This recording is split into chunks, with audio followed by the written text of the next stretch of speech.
بسم اللہ الرحمن الرحیم۔ شروع کرتا ہوں اللہ کے پاک نام سے جو بہت بڑا مہربان نہایت رحم والا۔ دوستو، بہنوں، بھائیو، بزرگوں، السلام علیکم ورحمۃ اللہ وبرکاتہ۔ تاریخ اسلام میں ہم سلطان محمود غزنوی سے لے کے مغل اعظم شہنشاہ اکبر مغلیہ دور تک کی تاریخ بیان کر رہے ہیں، جس کی آج 32 نمبر قسط آپ کے سامنے بیان کر رہے ہیں۔ دوستو، بہنوں، بھائیو، بزرگوں، سلطان محمود غزنوی کے فخر و اعزاز کا واقعی سبب یہ تھا کہ وہ سپہ گری اور بہادرانہ زندگی کے باوجود علوم فنون کی ترقی دینے میں بڑا سرگرم تھا، اور یہ اس کے دور کی عجیب و غریب خوبی تھی، اور آج تک کوئی بادشاہ علوم پروری میں اس سے سبقت نہ لے سکا تھا۔ باوجود یہ کہ سلطان محمود غزنوی نہایت کفایت شعر تھا، مگر علوم فنون کے باب میں بڑا فیاض واقع ہوا تھا۔ اس نے خاص غزنی میں ایک بہت بڑا مدرسہ تعمیر کرایا اور مختلف زبانوں کی عجیب و غریب کتابیں جمع کی۔ اس مدرسہ کی اخراجات کے لیے اس نے بہت سا روپیہ مقرر کیا تھا۔ طلباء اور ارباب کمال کے وظائف کے لیے ایک مستقل فنڈ قائم کیا۔ 1,00,000 سالانہ محض علماء کے وظائف مقرر کیے۔ علماء اور مشاعر کے ساتھ اس احترام سے پیش آتا تھا کہ اس کے دارالسلطنت میں اتنے ارباب کمال جمع ہو گئے تھے، ایشیا کے کسی بادشاہ کو یہ فخر حاصل نہ تھا۔ سلطان محمود غزنوی نے کتب خانے بھی قائم کیے تھے۔ فرشتہ لکھتا ہے کہ پہلے حنفی مسلک رکھتا تھا، پھر امام شافعی کا مسلک اختیار کر لیا تھا۔ علمی دربار میں علماء سے فقہ اور حدیث و کلام کے مسائل دریافت کرتا، جو مسلک پسند آتا اختیار کرتا تھا۔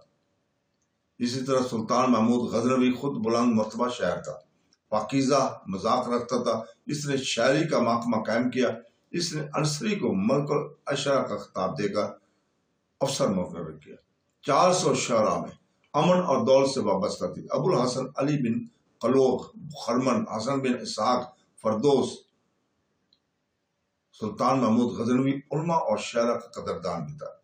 4,00,000 دینار سالانہ ان پر صرف کیا کرتا تھا۔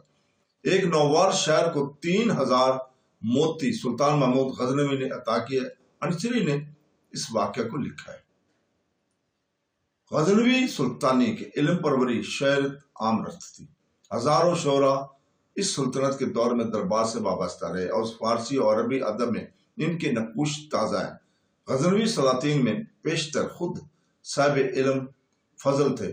سلطان محمود غزنوی کی فتح مندیوں اور کشور کشائیوں کے ساتھ اس کے علم اور فضل کا شعرہ بھی کچھ کم نہیں۔ کہا جاتا ہے کہ شاعری پر اس نے شاہانہ توجہ کی، ایک مستقل محکمہ قائم کیا۔ اس کے خوانے کرم سے 400 شاعر بارہ یاب ہوتے تھے۔ فردوسی، اسیدی توسی، اجدی، غفاری، فرخی، حکیم سنائی، منوچہری سمیت ہر ایک اقلیم سخن کا تاجدار تھا۔ اس کے علاوہ جلیل القدر عربی گو شاعر اس کے دامن فیض سے وابستہ تھے، مگر ان کے کلام کا جوہر نگاہوں کے سامنے نہ آ سکا، بلکہ غزنوی عہد کی تاریخ سے ان کے نام و نشان بھی رفتہ رفتہ محو ہو گئے۔ مگر عرب تذکرہ نگاروں نے شدت الذہب میں ان کا تذکرہ محفوظ رکھا ہے۔ اگر سلطان محمود غزنوی صاحب تخت و تاج نہ ہوتا تو اس کا شمار 5ویں صدی کے ممتاز اہل علم میں ہوتا۔ ابن شبہ کا بیان الجوہر الغیہ میں منقول ہے کہ سلطان محمود غزنوی عیان فقہ سے تھا، اور فصاحت اور بغاوت میں یگانہ روزگار تھا۔ علم، فقہ اور حدیث میں اس کی تصانیف خطبے اور سیل ہیں۔ وہ بہترین شاعر بھی تھا۔ اس کے تصانیف میں کتب السفرید، جو فقہ حنفی میں بھی ممالک غزنی میں عام شہرت رکھتی ہے، اس کی مجلس علماء سے معمور تھی۔ وہ علم حدیث کا شیخ تھا۔ علماء اس کی موجودگی میں حدیث کا سماع کرتے، اور وہ بھی روایت لینے والوں میں سے ہوتا تھا، اور حدیث کے متعلق استغفار کرتا رہتا۔ اور اسی طرح تاج الدین سبکی نے طبقات الشفعیہ میں اس کے علم اور فضل کا اعتراف بھی کیا، اور لکھا ہے کہ وہ حنفیت کے بعد شافعی مذہب کی طرف منتقل ہو گیا تھا۔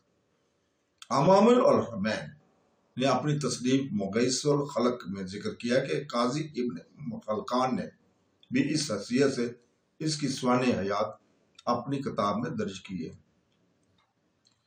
سلطان مسعود بھی علم و علماء کا قدردان تھا۔ مختلف مایہ ناز کتابیں اس کے لیے تصنیف کی گئیں۔ فنون ریاضی میں برونی کی کتاب القانون المسعودی، فقہ حنفی میں قاضی ابو محمد نامی کتاب المسعودی اس عہد کی یادگار ہے۔ شعرا کا بھی قدردان تھا اور غیر معمولی بخششیں دیا کرتا تھا۔ سلطان ابراہیم علم اور فن سے دلچسپی رکھتا تھا، بہترین خطاط تھا۔ ہر سال ایک مصنف اپنے ہاتھ سے لکھ کر صدقات کے ساتھ مکہ مکرمہ میں بھیجا کرتا تھا۔ بہرام شاہ بھی علم و علماء کا قدردان تھا، کتابیں جمع کرنے کا شیخ اور اپنے سامنے پڑھوا کر سننے کا بھی عادی تھا۔ مختلف کتابیں ان کے لیے لکھی گئی۔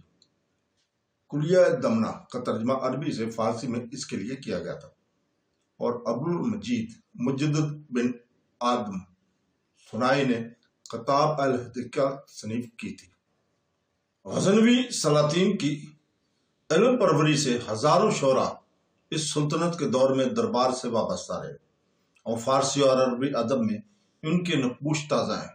پنجاب میں ان کے 50-60 سال کی حکمرانی کے دور میں یہاں فارسی گو ہندوستانی شعراء بھی پیدا ہو گئے۔ چنانچہ اونی نے اپنے تذکرہ میں ان کے لیے ایک مستقل باب قائم کیا ہے۔ ان میں ابو الفرا بن مسعود مطوی 484 عیسوی روینی اور مسعود بن سلمان اور رضوبہ بن عبداللہ لاہوری خاص طور پر قابل ذکر ہے۔ روحانی کا فضل و کمال یہ کہ اونی کے مقابل انوری جیسا قصیدہ گو شاعر اس کا متبع تھا۔ روحانی کا انتخاب لاہور کے قصبہ روحین کی طرف تھا۔ سور بن سلمان کو سلطان مسعود نے 426 عیسوی میں سے ہندوستان بھیجا اور مطفی المالک کے عہدہ پر مأمور کیا، اور وہ یہاں کے عمرہ میں سے بھی تھا۔ مسعود سعد بن سلمان ان کا خلف الرشید تھا۔ وہ لاہور ہی میں پیدا ہوا اور یہیں نشوونما پائی۔ سلطان ابراہیم کے عہد میں امتیاز حاصل کیا۔ علوم میں دستگاہ حاصل کرنے کے بعد فن شعر کے طرف متوجہ ہوا۔ حکومت کی ممتاز خدمتوں پر مامور رہا اور شعراء کی قدردانی کیا کرتا تھا۔ 475 ہجری میں شاہی عتاب میں آیا اور چند سال کے بعد جب معافی ملی تو ہندوستان میں آ کر خانہ نشین ہوا۔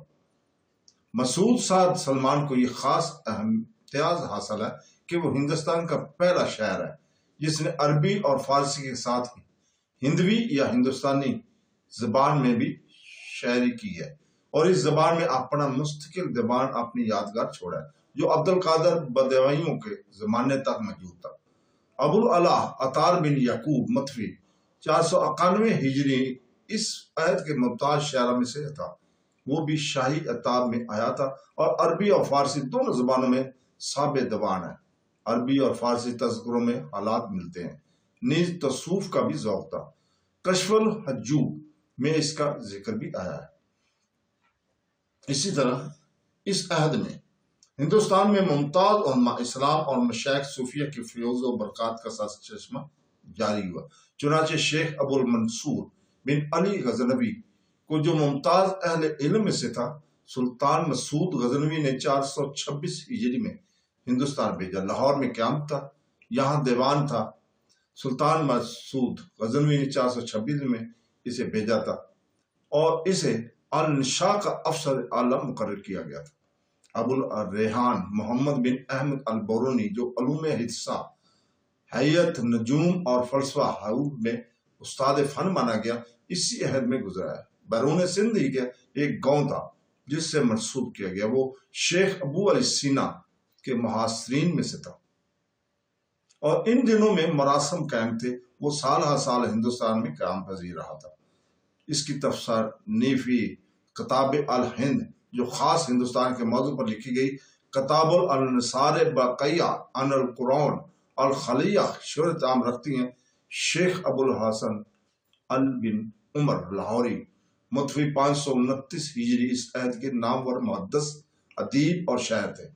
شیخ عبد الصمد بن عبد الرحمن لاہوری ان کے تلامذہ میں تھے اور سمانی صاحب کتاب النصاب کے شیخ حدیث ہیں۔ اس طرح شیخ ابو الجعفر عمر بن اسحاق واشی لاہوری اس عہد کے ممتاز عالم اور شاعر تھے۔ اوفی ان کا تذکرہ کیا ہے اور کلام کا نمونہ دیا ہے۔ شیخ عمرو بن سعدی لاہوری متوفی 581 ہجری فقہ و محدث تھے۔ حافظ ابو موسیٰ مدنی ان کے تلامذہ تھے۔ شیخ ابو القاسم محمود غزنوی بن محمد لاہوری اس عہد کے ممتاز محدثین میں سے تھے۔ فقہ میں بھی دستگاہ رکھتے تھے۔ ابو المظفر سمعانی سے حدیث فقہ بھی تحصیل کی۔ حموسی نے مجمع البلدان میں اور سمعانی نے کتاب النصاب میں تذکرہ کیا ہے۔ 540 ہجری کے قریب اسی طرح شیخ ابو الحسن مخلص بن عبداللہ ہندی ابو نصر اللہ فارسی اس عہد کے ممتاز علماء سے تھے۔ اس عہد کے ممتاز مشائخ میں حضرت فخر الدین حسین زنجانی لاہوری کا اسم گرامی سرفہرست آتا ہے،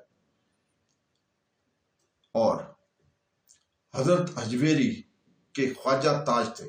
فقہ اور دیگر علوم دین اور راہ سلوک میں شان امتیاز رکھتے تھے۔ شیخ ابو الفضل محمد بن حسنی سے سلوک کی منزلیں طے کی، پھر ہندوستان تشریف لا کر لاہور میں اقامت گزین ہوئے۔ جس دن حضرت حجویری لاہور تشریف لائے اسی شب میں وصل فرمایا۔